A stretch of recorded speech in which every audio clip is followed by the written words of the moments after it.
Have you ever just stopped dead in your tracks because this exact thought popped into your head? You know the feeling. You're right on the edge of doing something big, something really meaningful, and suddenly, boom, your brain just completely freezes up. And then the spiral begins, right? Our minds start racing, creating these absolutely terrifying worst-case scenarios. We start agonizing over what other people are going to think.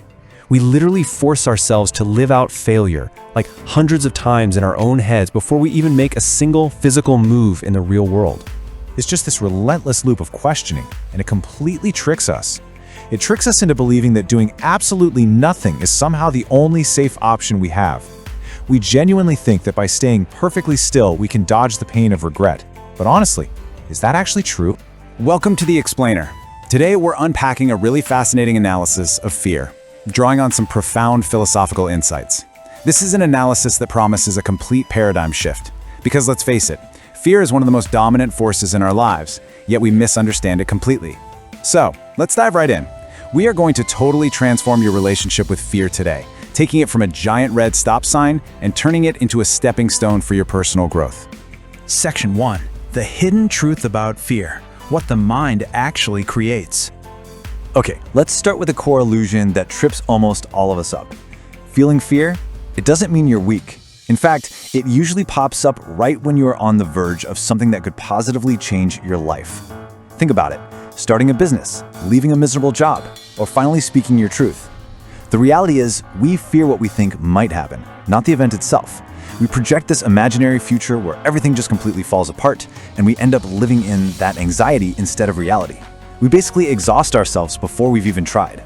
Section 2. The cost of doing nothing. The illusion of safety. So we constantly convince ourselves that by not making a move, by just staying put, we're protecting ourselves. Well, let's expose that lie right now.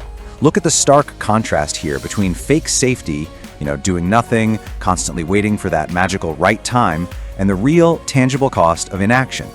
Staying in a job you absolutely hate, dragging out a relationship that's been dead for years, living purely for the approval of others, and putting your own dreams on hold forever.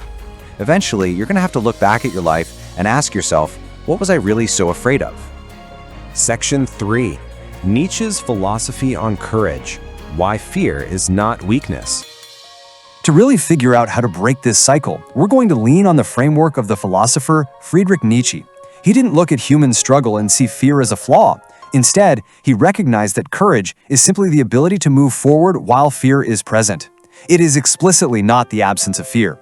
Look, life is never going to hand us absolute certainty, and no major life change comes without some risk. We have got to completely shatter this illusion that we need to wait until we feel 100% ready or fearless before we act. Because honestly, telling yourself I'm not ready or I'm just being practical, that's very often just a polite, socially acceptable excuse we use for our fear. Imagine for a second that you're standing right at a doorway. On your side of the door is the life you know. Maybe you're deeply unhappy, but hey, it's familiar, it's predictable, right? Now, on the other side is the completely unknown. You have no idea if you'll succeed, you have no idea if people will support you, but here's the thing. True, meaningful growth absolutely requires leaving the certainty of the familiar behind. You have to take that step through the door and into the unknown. Section 4. Fear as your teacher. Looking in the mirror. What if we stopped treating fear like this enemy we have to defeat and started treating it like a strict teacher? Seriously, it acts as this brilliant diagnostic tool, showing us the exact boundaries of who we currently are. For example, if your paralyzing fear is rejection, the lesson there is that you're probably basing your entire self-worth on the opinions of other people. If you desperately fear failure, you're trapped by this unrealistic need to be perfect. And if you're terrified of being alone, well, that reveals a pretty harsh truth. You probably have a poor relationship with yourself. These aren't just surface-level worries. They are deep, limiting beliefs that are practically begging to be healed.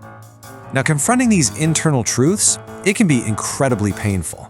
You might suddenly realize you spent years trying to be someone else just to fit in, or that the goals you've been chasing aren't even yours. But you cannot overcome a fear you haven't admitted exists.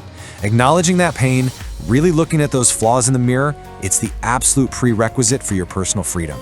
Section 5. Building capacity, not safety. Changing your perspective. So once we bravely admit the fear is there, how do we actually handle it? Well, the most common trap is waiting for the fear to just vanish before we do anything. But remember, courage is built after taking action, not before. Consider this monumental shift in psychology. The old mindset constantly asks, how do I ensure I don't fail? Which is, let's be real, a totally futile attempt to control a chaotic world. But the new mindset, it asks, if I fail, what will I do? The goal isn't to find a perfectly safe little bubble.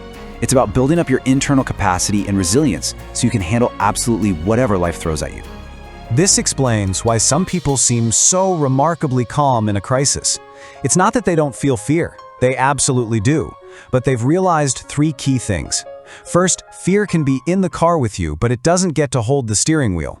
Second, you can never guarantee a completely safe world, but you can always build your own resilience. And third, an unbroken spirit, the ability to stand back up after taking a hit, that is true wealth. You might lose a job or money, but if you have an unbroken spirit, your core is intact, and that is a power nobody can take away from you. Section 6. Opening the door of fear. Actionable steps. All right, it is time to stop the internal war against your own anxiety and actually apply this philosophy right now. Here is how you open that door and move forward. Step 1.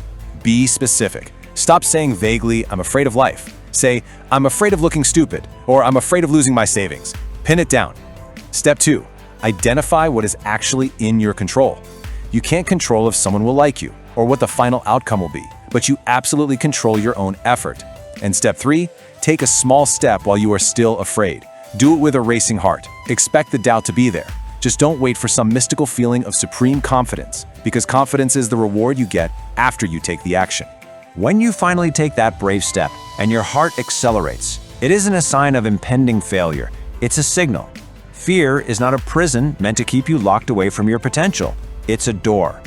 There's an entirely new, elevated version of you waiting on the other side of that threshold, and you won't ever meet them until you dare to step through. Which leaves us with one lingering, incredibly powerful question. I want you to ask yourself this the very next time you feel that heavy hesitation creeping in. If I wasn't afraid, what would I do? Let that sit with you for a moment, because the honest answer to that question might just be the exact move you need to make next.